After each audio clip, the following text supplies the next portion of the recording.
Nice to have you this afternoon. Thank you so much. I really appreciate the opportunity to come and talk about my work. Well, start talking. Okay.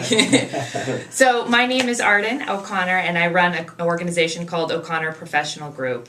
My background is primarily in the healthcare and nonprofit arenas. Coming out of college, I started a home for foster care kids and ran that for a number of years. And saw a real gap in services for adolescents and adults who are struggling with substance abuse. I went back to get my Harvard MBA a few years ago and then graduated from there and started up a company called O'Connor Professional Group, which provides support to families struggling with behavioral health issues, so addiction, mental illness, and eating disorders. So in addition to my professional background, I have a personal connection to the cause. I have a younger brother by 7 years who's been through about 12 treatment centers in the 7-year span and is sober 1 year now. And I found that when we were struggling with this issue as family members, we really lacked resources that were practical, that could give us hands-on help, tell us what to do at various transition points, and guide us through the process. I think often that's what leads to somebody, particularly in the medical field, to become part of an organization or sort of do something about it because they went through a certain experience.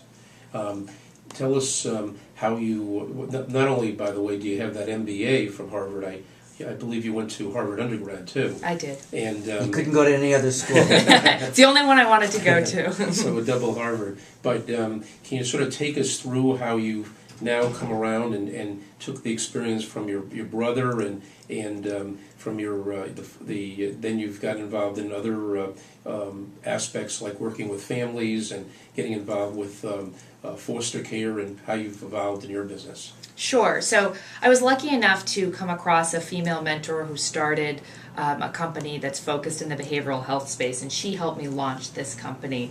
And my interest really is in creating an opportunity for families when they have a loved one, whether that's a spouse, a nephew, a niece, or a child struggling with substance abuse, to be able to find a resource that can help figure out what to do at any given time. So to do an assessment on the individual and find the appropriate services. And the reason why I set up the company the way I did is that my family felt that it was a long journey during which we were not able to find resources that really could impact my brother's treatment. We could find a place where he could go to receive 30 days worth of support. We could find a therapist in the community. But particularly when he became independent and he came out of a facility, when he was living in the community, there was nobody really there to monitor him, to make sure he was being drug tested, to make sure he was getting back into school, that he was getting a job. And the best statistics in the field are found from programs similar to those that are run by physician boards, that are licensed physicians, and those run by pilot boards. So if either of those professionals come into trouble with drugs, alcohol, or a mental illness, and they're having issues on the job, there's a monitoring program that's in place that tests them over the years. So I found if you could leverage that model with families, there's a higher percentage chance that the person could get better and keep an abstinent rate.